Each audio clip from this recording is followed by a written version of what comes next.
You guys, this next person has lots to say about her. She's from Florida. She plays my sister on television. And Rich has a abnormally large crush on her. There's nothing abnormal about the crush I have on this woman. Please give it up for Miss Emily Swallow!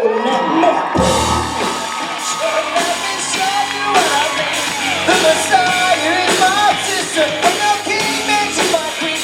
I had a dream, I see the light, don't put it out. She's alright, she's my sister.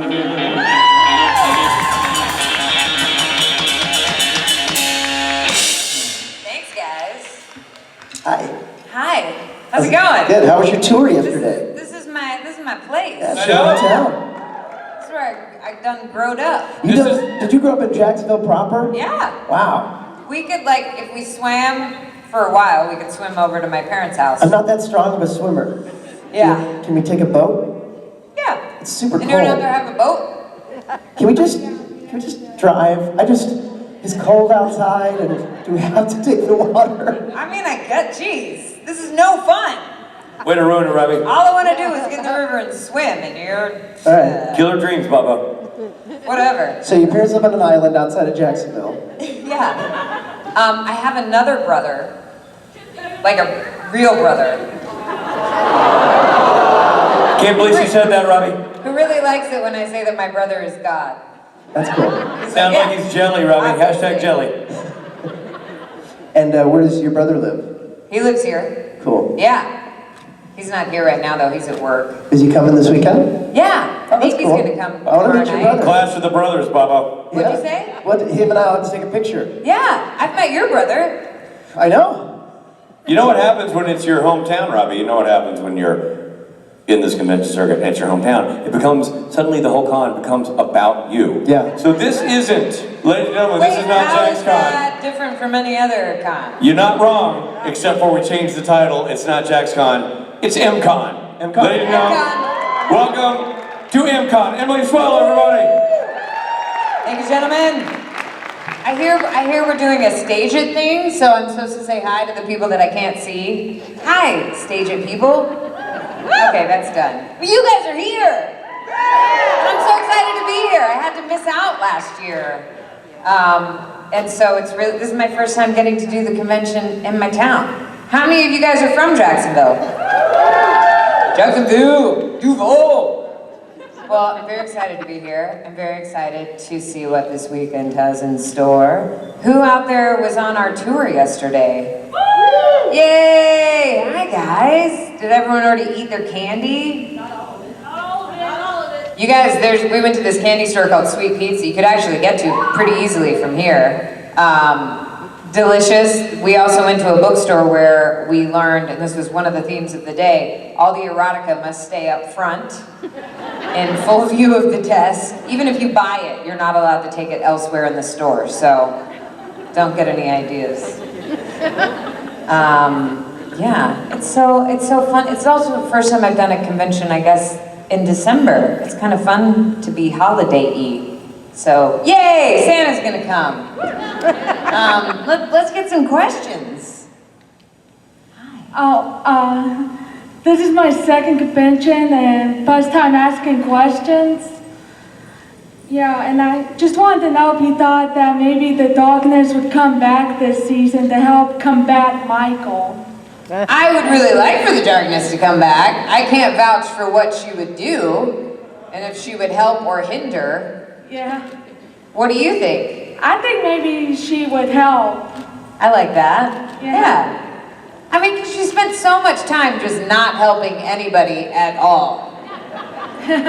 She definitely got in the way of a few people being happy and healthy and alive, to be honest. So, I like that very much. Okay. Thanks for the question. Now, all we have to do is get your question and my answer to translate into reality, which I'm sure is going to be so simple. And then I'll see you guys on the show. Hi! That was loud, sorry. I forget, this is like still day number 1, and everyone's kind of waking up. You're trying to pace yourselves. You need a lot of energy to get through the weekend. I'll try not to shout anymore. Hi, Emily again. Hi, I just Caitlin. wanted to tell you just thank you so much for yesterday. It was just an amazing tour, and also just thank you for what you told me at Theater Jax. And I slept on it, and I'm gonna follow your advice and not give up on guitar or singing. Good. Caitlin plays the guitar and sings.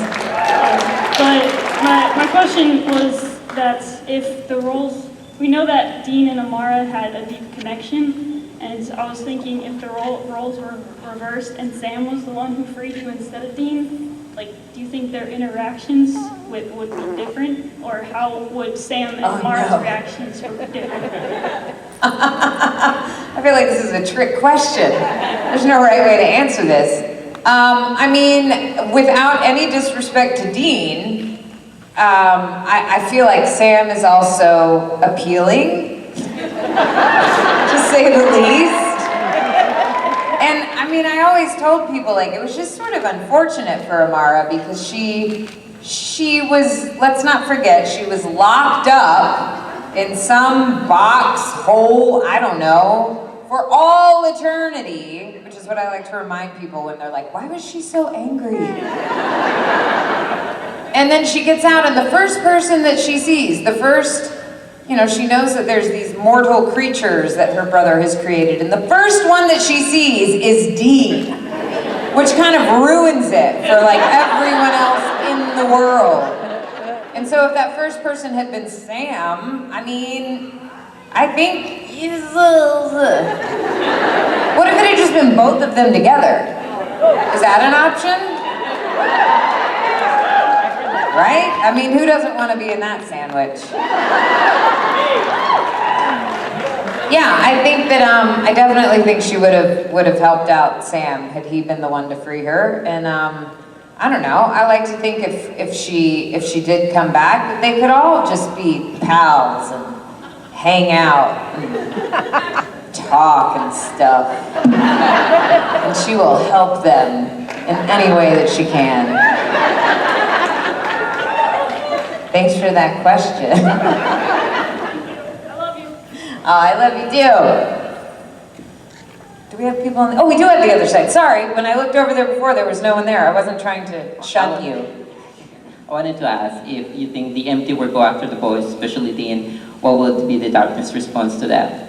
If what happened to... If the empty were to go after the boys, what would the darkness response be to that? Oh, that would not happen. She would get in the way.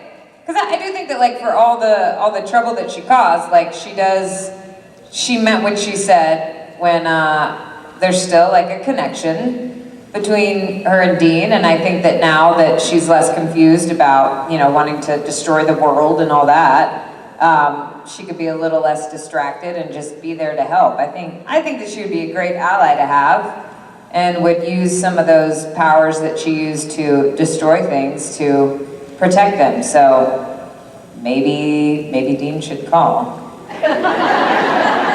Hint, hint. Yeah, what do you think though? I always like to hear. I think it would be an interesting fight. Yeah, It would be really fun I'm to ready. see that. I'm training. Cool, thanks for the question. Okay, so my question was, Amara was like such a complicated character considering, she's locked up for like so many years by her own brother. Like eternity. Yeah. So my question was, what was your favorite part about playing her and your favorite scene? I always like answering this because the thing that was so cool from the beginning about, as an actor, you're presented with you get a character that you're working on, and for me at least, I'm always like, okay, what can I relate to? What can I attach to? And this is my first time in TV, at least, where I'm confronted with a supernatural being who is like all-knowing and pretty much all-powerful, and there's not a whole lot that I can relate to with that. So I really loved that the writers, ultimately at the core of it, and I think that this is just what makes the show so brilliant, no matter what crazy destruction and chaos is happening. Like, it's really about the relationships between these people. And I loved, like, I could absolutely connect to her feeling hurt and misunderstood and left out. I mean, you know, walking into this world that her brother had created and where everyone's on board with just accepting that, like, okay, somewhere there's this God who created everything, and you know, he must be really great. And she knows that had she not been locked up, like, she would have had some sort of hand in creating. And so on the very simplest level, like, I really connected to her feelings of, but wait, but what about me? Like, why? No one wants to give me a chance to talk. No one wants to give me a chance to be heard. I mean, I think that so much of her frustration came from just not feeling like she could be heard, and so it would come out in these really destructive ways. So I loved that there was that very human, relatable thing to her, and I liked the scenes. I mean, as much fun as it is to, like, stand there and put your arm out, and then you get all these special effects and people die, and there's fire and brimstone. The most satisfying scenes to act were very much, I mean, at the beginning it was the scenes with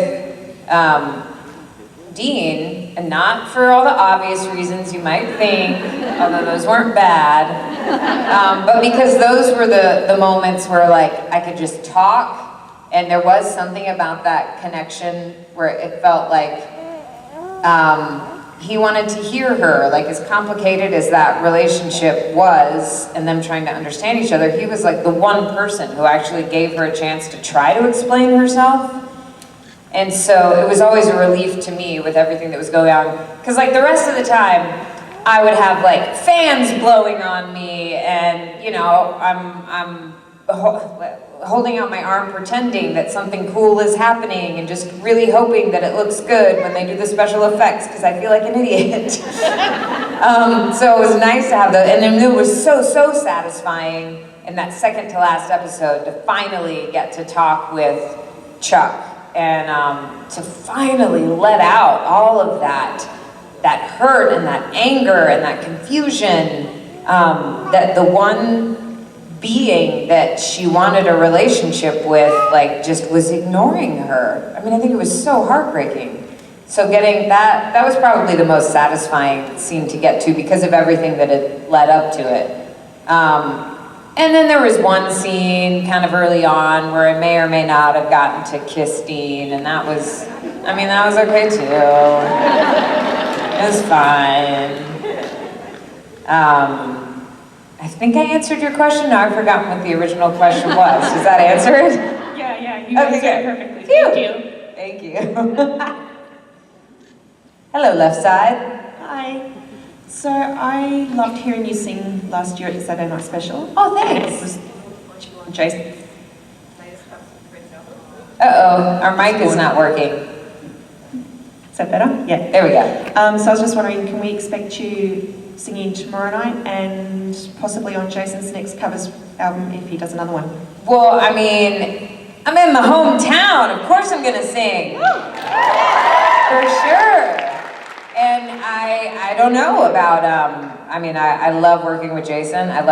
It was really fun working with Gil on his holiday album, so I hope so. I would not say no if I were asked. Thank you. Thank you.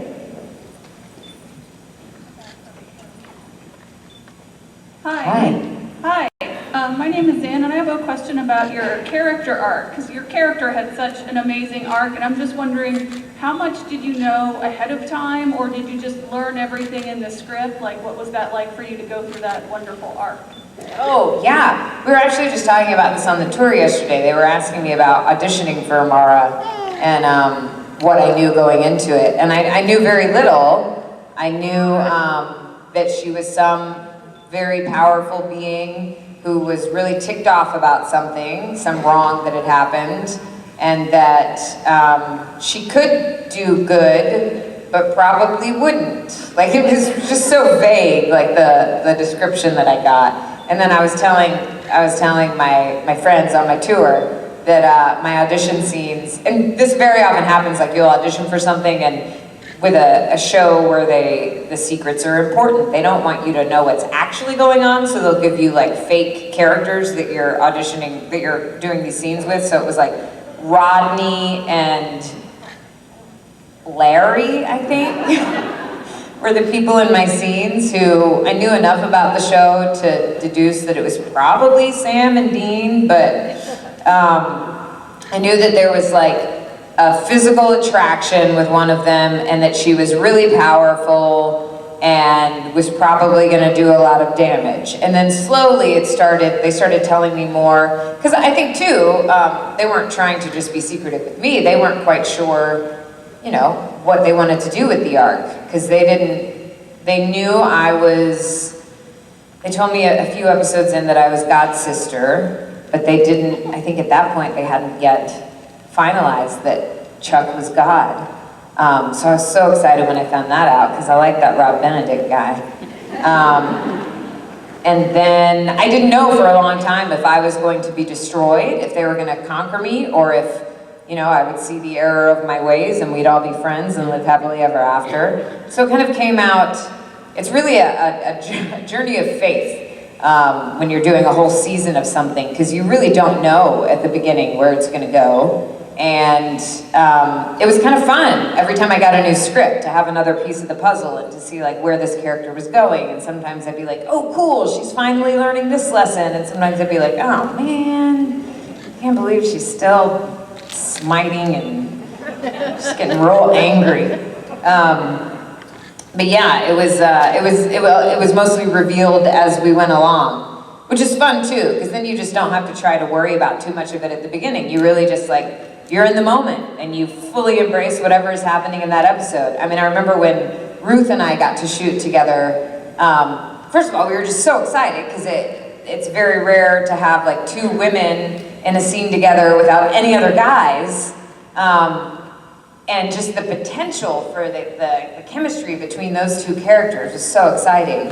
And so I was kind of hoping that maybe over the course of the rest of the season, they would run into each other again. We came up with all sorts of scenarios that were not really in keeping with the tension that was happening that season, but we thought would be really fun, like if Rowena took Amara shopping to get maybe a different dress. She sort of wore the same thing all the time. Or gave her like dating advice or something, like, you know, don't incinerate the guy that you're out to dinner with just because he says something you don't like. They could have been a formidable team, so I was kind of bummed like that didn't turn into anything yet. Could still happen. But yeah, it's really just like you jump into that episode, you do what's in that script, and then you see what happens next. Yeah, thanks for the question. Hi, Emily. Hi. I have a question about singing as well. It was great to see you singing in New York. You were wonderful. Oh, thanks. Beautiful voice. And I was wondering how old you were when you started singing. Oh, I was really little. My parents both love music, and so there was always music happening in my house. My mom sang from as early as I can remember. My dad played the trumpet and the saxophone and the piano and this weird thing called a melodica, or it's like it's a key, man, I don't even know how to explain it. But my very first singing, I guess, was in the children's choir at church, and we would always do like the Christmas cantatas, and I remember a song, it's weird the things you remember. I remember a song called Good Things Come in Little Packages. Good things come in little packages, yes indeed. Why do I remember that? I don't know. So that, I mean, I have sung as early as I can remember. And then my cousins, who also still live in Jacksonville, they were older than me, and so of course I wanted to be exactly like them and do everything they did. And we would make music videos back when it was like the big VHS video cameras. We'd make music videos and we'd make commercials. We were the Three Casinos, because the Three Amigos movie was out at the time and that was popular. And then there was my like big attempt at trying to make my break into the entertainment industry, because I didn't actually try to do that until after college. I didn't know I wanted to like really pursue acting as a career. But when I was a kid, do you guys remember Star Search? Yeah. Back when Ed McMahon hosted it. I really wanted to be on Star Search, and so I made a video of me singing this Debbie Gibson song, Electric Youth. I recorded it in the rec room of my house.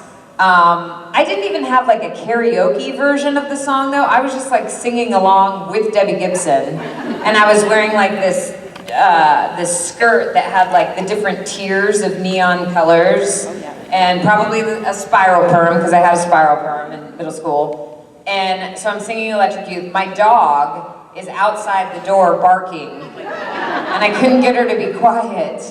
But I recorded that and I sent it into Ed McMahon, and I'm just gonna assume he never got the tape, because I didn't hear anything, and I'm sure if he'd watched it. I really wish I had a copy of that now.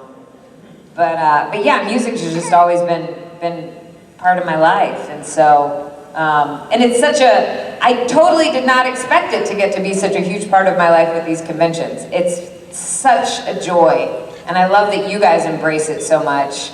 The fact that we get to sing and make music together, and that you actually want to come watch it is so exciting. It's so much fun. I got to go to Rockwood for the first time this year, and so I want to thank you guys for giving us the opportunity to do that, because it just makes me so happy. Thank you. Thank you. Thank you very much. Bye. Hey, Hi. so my question is, what was the Darkness's relationship with Dean? It seemed more complex than just sharing the mark. It seemed more complex than what? Than just sharing the mark. It seemed more in depth. And I was trying to figure out through the season, like what the actual... Yeah, I don't think that it can, I don't think there's a way to like really pinpoint what it was, which I loved. I loved that both of them were kind of like, what is this? Is this good? Is this bad? There was like a definite connection there. Oh, hi, cute little baby.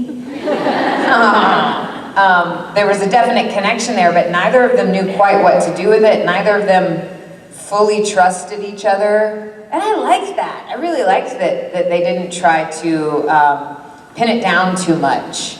And then, it was really unexpected to me the way everything got resolved in the last episode. And I loved that. I was kind of glad that, I was relieved in a way that it did not, like that there was definitely some physical attraction, because, once again, it's Dean Winchester, so how could there not be? But I was kind of glad that it didn't turn into anything obvious where she was like, only going after that. I think she was confused because, as I was saying in response to the question before, like, he was one of the only people who actually listened to her, and I think because of the mark, there was this, she did feel obligated to protect him, and there was this weird tie, but I like that it never really resolved what it was. And I think, I remember when I saw, I was shooting an episode with Misha after the episode where Dean and I kissed, and he was like, oh man, he said, I read that script and I just said, oh, the fans are gonna hate her. So I guess I'm sort of glad that we didn't kiss more than once. It only happened once. People ask me about it all the time, and I'm like, it was one kiss. I liked how totally vague and mysterious it was. Was there anything to it that you saw that was surprising to you, or? I'm sorry, what was the question? Was there anything about it that was surprising to you that went beyond the? I'm just curious to know your take on it. I guess I was wondering if it was more like a love relationship with some kind of an unknown attraction. That's kind of what I got from this season. So yeah, I think it was that, and I think it was deeper than that ultimately. Yeah. It's like Dean doesn't, he's a hunter, so he hunts bad things, but he was always protecting the darkness, so it seemed like opposite of what this character was. Yeah. And the darkness appreciated that. Thanks. Yeah. Hi. Oh, we do have someone over here. Hi. I've been to several of these cons, and this is the first time I came up to talk to someone, so hello. Hi, yay, welcome. What's your name? Erica. Erica, let's Yeah. welcome Erica. I have to try now. So I grew up in Central Florida, and you know, the fun thing to do there is like go to Disney and go to the beach and stuff. So what is something fun that you did growing up here? Well, I went to Disney a lot. Yeah. I went to Busch Gardens a lot. Wait, where's Busch Gardens? Tampa? Tampa. I forget, Tampa, yeah. I've actually never been to, well, right now I'm in New York, but I have lived in LA and kind of go back and forth. I've never been to Disneyland because I always grew up going to Disney World, which I hear is far superior anyway. I used to love going tubing down the Itchituckney. Anybody? Which we always called the Itch Me Touch Me. Yeah, anyone else?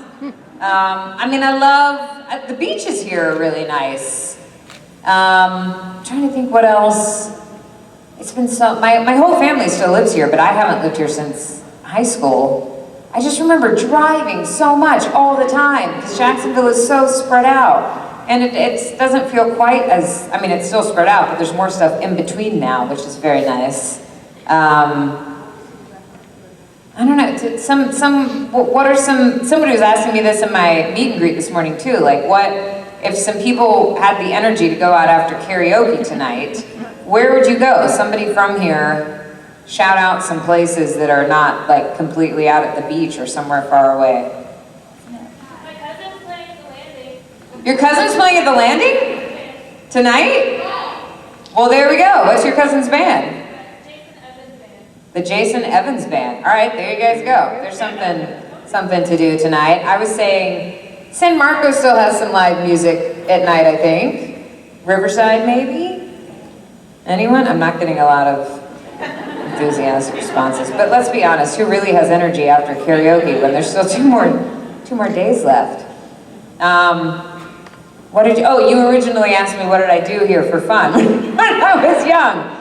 Yeah, I loved the Itchituckney. I was in Girl Scouts, so I remember going camping at Camp Chihuahua.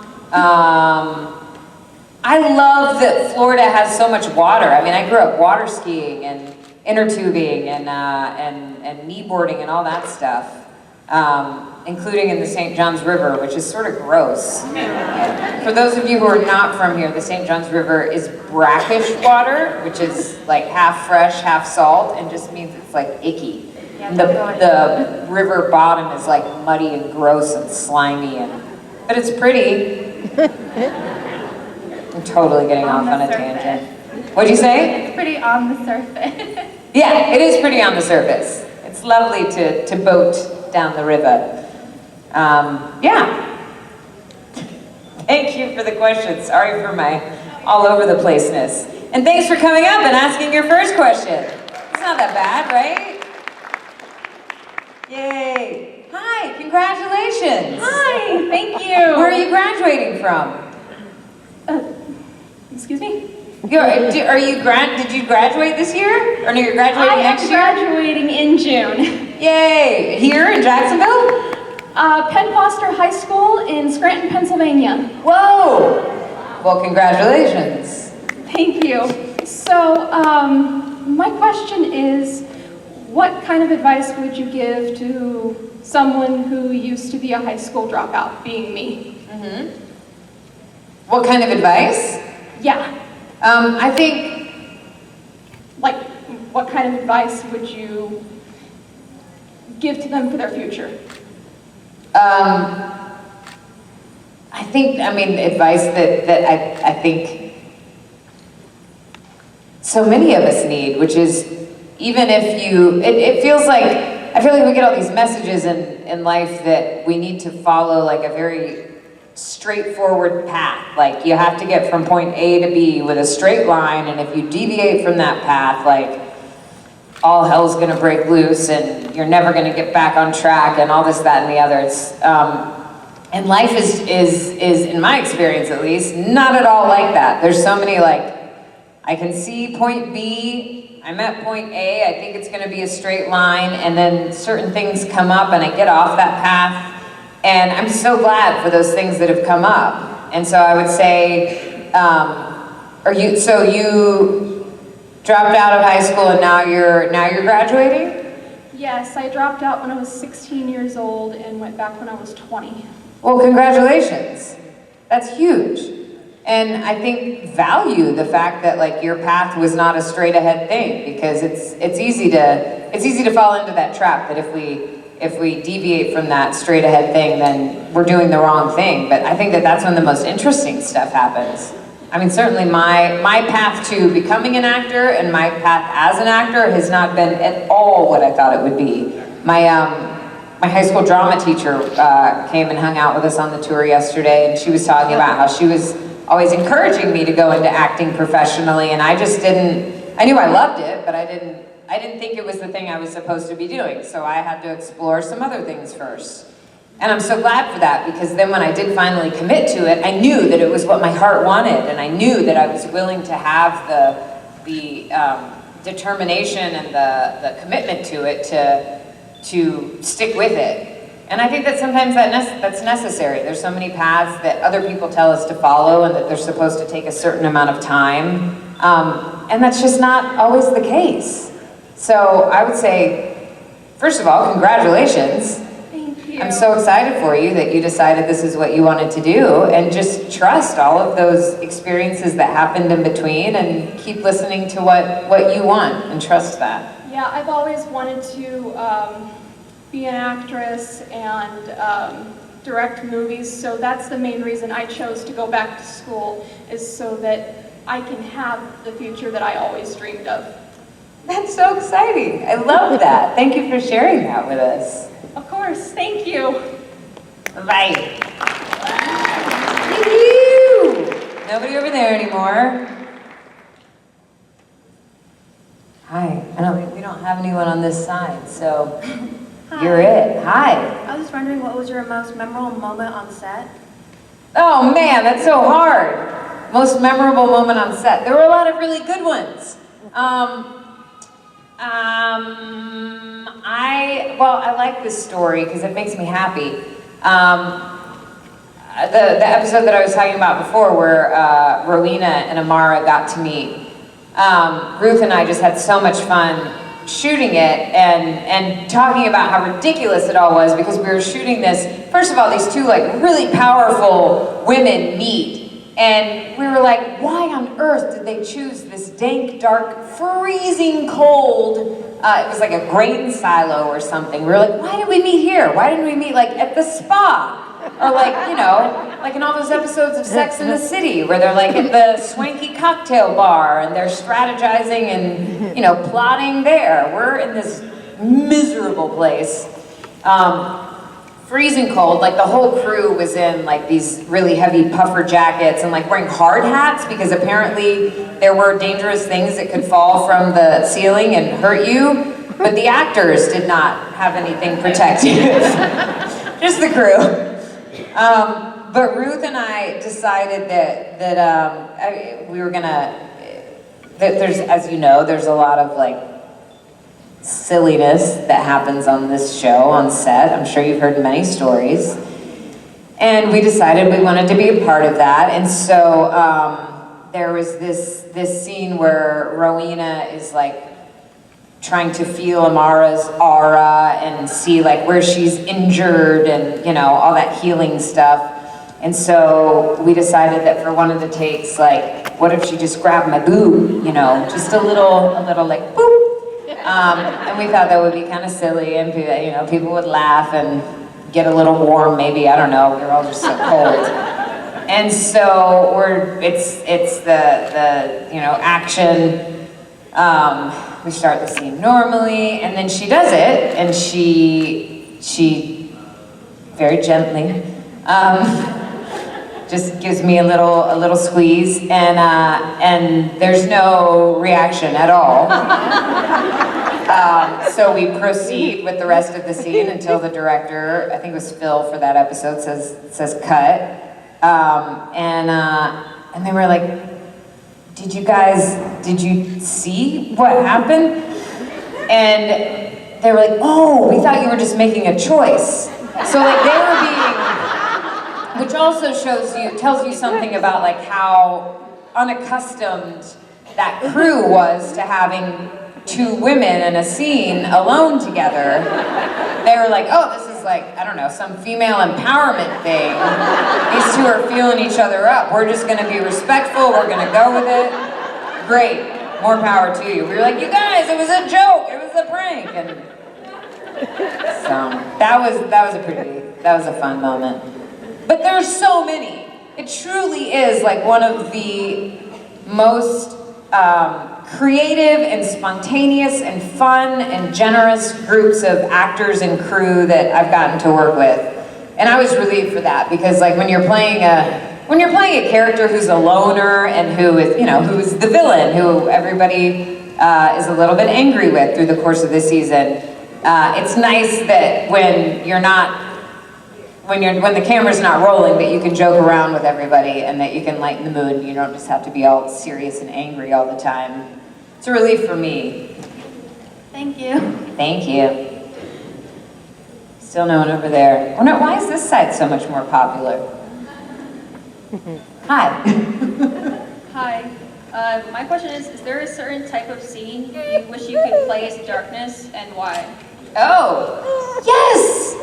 Oh man! When I found out that Chuck was indeed God and that we were gonna get to work together, I was like, oh, Chuck is so funny. I bet there's gonna be some like really funny scenes with Chuck and Amara. They were not funny. They were sad and bloody and angry and oh my gosh. So yeah, I really want to see Amara's lighter side. I really want to see her like hanging out, throwing a beer back with the guys or something. I think that would be fun. I think that she's tired of being angry all the time. So I hear some tomfoolery going on back there, some laughter. Yeah, definitely. Is there something that you would like to see Amara do? Well, you said you could sing earlier, or you're singing. I think it'd be cool to see Chuck and Amara sing together as siblings in the show. Yeah, that was one of my ideas. I was like, what if after everything's all resolved, what if because people want to know, there's so many characters that you want to come back on this show. And so I thought one way that could be like very low pressure is that maybe throughout the season, in certain scenes, like when Sam and Dean are out investigating, you might see like Chuck and Amara just like in the background with their traveling music act, just like buskers out on the street or something. And like you don't even have to really acknowledge them. You may notice them, you may not. And I think that, yeah, they're just honing their act out on the road, trying to make a living, trying to bring a little joy to the people. I think that would be a way to work them back in that wouldn't require too much, extra writing, too many deviations from storylines. They're just there. And then you get what you want. You're welcome. Thank you. Thanks for the question. Oh, hi. Okay, I was like, is this someone asking a question or just someone? Thought this side was getting lonely. Yay! Okay, so since Chuck and Amara took off, what do you actually think they're doing? I have an answer for this. I think that they have, they're making up for lost time, right? They got to catch up on some things. And I think that there's a lot that Amara could stand to learn. I think that she wants to kick back and relax a little bit, and she's been expending a lot of energy, smiting and whatnot. And so I always imagine that they have like this big like loft apartment like in the movie Big. And there's like air hockey, there's foosball, there's definitely a karaoke machine. And they're just hanging out. They're ordering pizza, they're playing video games, they're singing. And then occasionally, like interspersed with all that ridiculousness, they're like, she's curious about a lot of the things that Chuck chose to create. So I think she can ask some questions about, you know, why is a pineapple so hard to cut open? The really important things. Board games. I don't know why. I think because of like how intense the whole season was, I just want them to be doing like the complete opposite. So that could also be why like they're a little bit distracted from actually being of any use and helping out with all of the chaos that's happening down on Earth. Because you know how it is, you get caught up in a video game and you kind of just like shut out the rest of the world. So that's probably the only reason that they're not around right now. Thank you. Oh wait, but I want to know if you have an idea. I'm sorry? I want to know what, I love with questions like these I to know. do think that they are holed up somewhere and she's trying to understand, and since Chuck has spent so much time playing human, yeah, she's trying to understand his behavior, like when he makes jokes or something, so I think it'd be funny to them. She's trying to learn humor, and then if she was to ever show back up on the show, she starts making jokes, and everybody just kind of stands there and looks at her like, I love that. I've never been in that position ever. No, that's not how it goes. Yeah, because she strikes me as someone who would like study it really closely and be like, okay, that is funny because of this and that, and then she would try to replicate it exactly, and everyone's just like, what the, huh? Maybe she becomes a stand-up comic. I mean, no one's expecting that, are they? Except, oh, that would be dangerous if she got a crowd that didn't appreciate her humor. I don't think she would get a lot of gigs that way. Who knows? Thank you. Yippee! Hi. Hi there. I saw you at the con in March and I thought you were wonderful. Thank you. I would just like to know, what can you tell us about that kiss?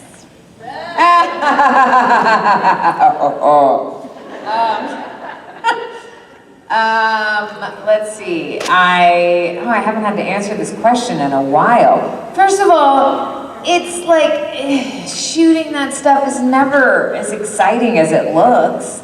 You've got, imagine like you're about to kiss somebody that you have a huge crush on, and there's like 50 people standing around staring at you, some of them with cameras, some of them with like microphones. At the time, we were like way out in the countryside in bear country, and so occasionally we would hear, and there were these two people whose sole purpose was to watch out for bears while we're shooting. And so occasionally we would hear like their I guess they had like bear horns or something. Not very romantic at all. But it was a very lovely locale. So when I like to, people ask me what the kiss was like, and I say, I would like all of you to close your eyes for a moment. Forget that you're sitting in a ballroom in Jacksonville, Florida. Imagine a soft, gentle breeze, not one that's gonna mess up your hair, just one that's, you know, a nice caress. And imagine that you're standing opposite this guy who's like yay high. I mean, you know what guy I mean.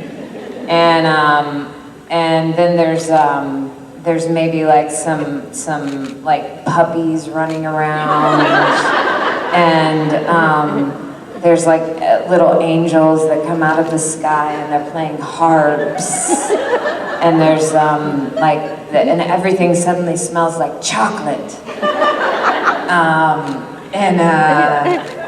What else? What are some other good things to add? Smells like chocolate. What? Somebody say wine? Yeah. Suddenly you have that like that perfect level of like giddiness from wine without even having to touch it. It just happens. And then you lean in, and then you know, I don't know what happens after that. You guys have to fill in the rest for yourself. But whatever you imagine, that's probably what it was like for me.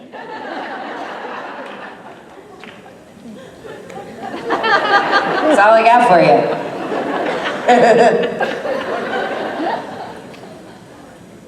I will tell you that I met, that was actually the first, was that the first episode? No, that was not the first episode I shot. But I guess when I was up in Vancouver to shoot that episode, I had lunch with Ruth and Brianna and Erica, and I told them that, you know, they knew that I was going to be kissing him, and so they wanted me to text them a number rating afterwards. Not gonna tell you. Not gonna tell you what it was. Hi. Hello. There's a lot of different kinds of characters in the show, and I just thought, what kind of character would I make? You want me to decide for you? Yeah. I think that's up to you. What do you want to be? Just, would I be a good guy, bad guy? What would be more fun? I think it's always fun to be bad. What would be more fun? Playing both sides. Sure. Your wish is granted. Boom. I mean, I wouldn't actually try to show up on set and jump into any scenes. You could, but don't say that I sent you. It's not my fault. Oh my gosh. I mean, God. I mean, Chuck. I mean, something. And you. And you. And him. Thank you guys. This has been very fun. You know, you're his aunt. She's your aunt. If she's my sister, you're my son, Gabriel. I gotta come pinch your cheeks. I actually have never had an aunt that's done that, but I feel like that's the... Yeah. Listen, if you're gonna play bass, we need a host. Who's gonna host this thing? If you're the bass player, I need someone to help. Oh. How was it? They treating you well? Hi. Hi, how are you? Man, you're so much better looking than the guy who usually hosts. I bet you're way more talented too. No. Humble. Hi. How are you? See you in Germany. How was it? It was super. I mean, it wasn't as fun as I'm sure it was while you were there. Yeah. But it was, How are they? it was pretty rad. These guys are awesome. Yep. It's Jacksonville. Great. I'm from Jacksonville. You're from Jacksonville. Yeah. So it's a homecoming. Peoples, yeah. Right? And even the one who aren't my peoples are still awesome. So what do we call this? MCon? Emily Con? That's right. MCon. MCon. Yeah. MCon. I like it. Ladies and gentlemen, Emily Swallow.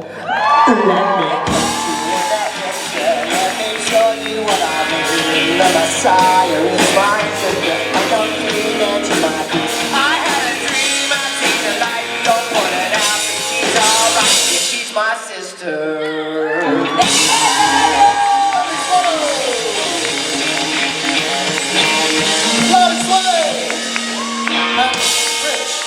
You want to do the handing off of the bass? Okay, play me some bass handing off.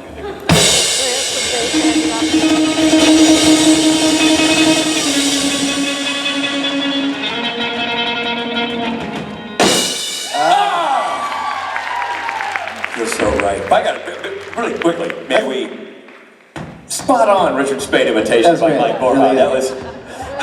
You were angry. You were brusque. You seemed to not give a shit. That was spot on. That's the first time I've ever seen live the official handing off of the bass. Normally, you have to watch that on the TV. Yeah, well, you usually can't afford to be as close as this. I mean, this is like being on the sidelines for greatness. Speaking of greatness, Robbo. Yeah. Hold on, we got some Emily Swallow walking across the room music, please, boys. There she goes with the Sharpie. Walking across the carpet, the kind of matches her pants. Emily's pants and the carpet. Please don't lay on the carpet, it's gross. You don't know where that's been. You don't want to throw a black light on the carpet. But God, you're nimble. I couldn't kick like that if I wanted to. I would tear something. Never mind. There you go. Dancing down the ramp. Breaking every bone she has. Twirling, kicking. She's turning banner signing into something fancy. It's like we made a musical called Banners with a Z. Welcome to Banners. You can't hear me, that's okay. It's gold. I can't understand a word you're saying. That's probably best. Ah! Yeah. It's Exactly. This is what it's like being me. You can't It's all happening. But this is what it's like when fans ask us questions. Yeah, They I don't can't know our hear what answers. she's saying. She can't hear us. So far, so crappy here at JaxCon. I mean, M-Con. I'm gonna take my marker and go. Cool. You can tell what Rob can't hear because he just says cool. And then he looks at you kind of squirrely because he's confused. Doesn't know what to do. Cool. That's what he said. He doesn't know what I asked. He doesn't care what I said. And I'll be totally honest, I kind of look dead when he stares at me and says, cool.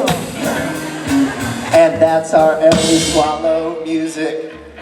That's our new single, guys. It's called Emily Swallow Walks in Front of the Stage. Oh, Maybe man. Pick it up at your local record store. You didn't hear? I thought we had a better name for it. I was calling it Banners with a Z. Oh, I missed that part. Because then everybody who signs it, like every guest star comes in like, this week's Oh, Banners. good, great. We've changed the name of our new single, everybody. It's now called Banners with a Z. Don't do that. Don't do that. Stop doing that. Rabbit likes it when I'm naughty. Don't get that microphone away Big from me. fan of Banners. What? Bobby. Bobby. Put your boot on my booty, kick me away. That's Banners.